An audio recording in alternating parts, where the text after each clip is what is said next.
This orange earth mound is a fortress.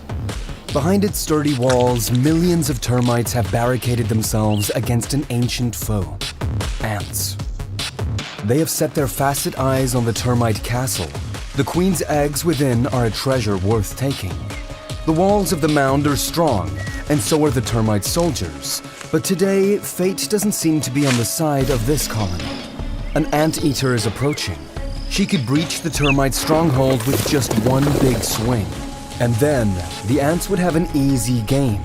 Will the fortress prevail against the menacing invaders? Can the termites protect their castle and their royals? And what chance are they left with when the next threat already looms on the horizon? The wild grasslands of Brazil's central highlands, a wide open, almost endless plain, sprinkled with towers of bright red dirt. Termite mounds, over 100 per hectare, homes of millions of insects. Deep within the corridors and tunnels of the termite stronghold, the insects live following a clear social structure. Termite colonies can only survive because they all work together. The eusocial insects have different castes, each responsible for different tasks within the queen's realm. The workers construct and care for the queen and her eggs. The soldiers are born to fight and protect. But they are united in one mission: ensure the safety of the queen and the survival of the termite kingdom. Reigning over their millions of literally blind followers are the royal pair, the termite king and his enormous queen. They are mates for life, forever at each other's side, forever in this mound. The queen can lay as many as 1,000 eggs a day once she has reached her full size, and the queen lives long. In some species of termites, reaching 10 years or even older is not impossible.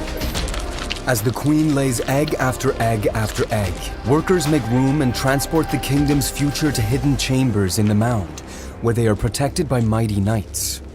But the soldiers are not the only defense in the colony. The mound itself is a fortress. A hard outer layer shields the precious insides. There is not much that can breach this defense, except a big battering ram, otherwise known as a giant anteater. A female is approaching. She is in need of an increased amount of nutrition. Recently, she gave birth to a pup. With her powerful front legs armed with impressively large claws, she strikes. The termite's bulwark crumbles. With her 60-centimeter long sticky tongue, the anteater mother starts feasting on workers and knights far in the depths of the fortress. Each sweep slurps up dozens of termites. Anteaters need as many as 30,000 termites a day to sustain themselves. But the termites strike back. Well armed, they go for the attacker's tongue. After a few thousand bites, the anteater retreats and leaves destruction behind. The termite workers rush to repair the damaged outer walls, filling the gaps with a mixture of saliva and mud. They must work fast. The fortress has been torn down. The kingdom lies vulnerable. Sadly, this time they are too slow. A roaming party of marauders discover the wounded fort. Immediately, the ants start an offense. The ants overrun the termites. They flood into the insides of the mound, stealing eggs and grubs.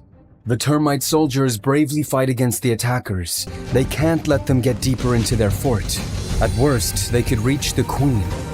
Every second, more termite soldiers fall and eggs are stolen. All seems lost. But then the cavalry arrives. Termite soldiers have a duty to defend the colony and even give their lives for the queen. The ants are overwhelmed by the sheer number of termites and call for retreat, but not with empty mandibles. The battle, as ancient as ants and termites themselves, has been terrible. Casualties are high, but the colony will endure. The termite workers redouble their efforts. Another failure could be the end of the colony. They close the cracks in the walls, and soon peace is restored. When the sun sets and the moon rises, peasants and knights set out together. The queen's empire needs fuel. Termites are frugal insects. They can thrive on food with low nutritional value, like dead grasses or wood. The workers collect the food and carry it back to the mound, while the soldiers are keeping watch. Something is brewing in the dark skies above them. Heralds of wildfires. The fire leaves a deadly trail. But the termites are safe behind their well-insulated mud walls.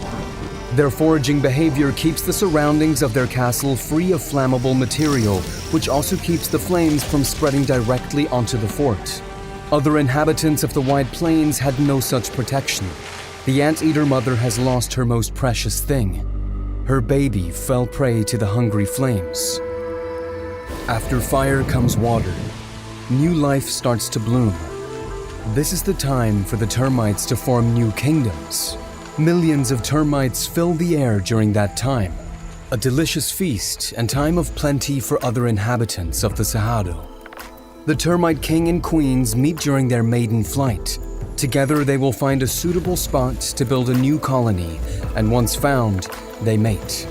The royal termite pair will stay together until death does them part. Thank you for watching. Please subscribe and like this video, and if you want to see more interesting stories like these, check out our playlist. Until next time.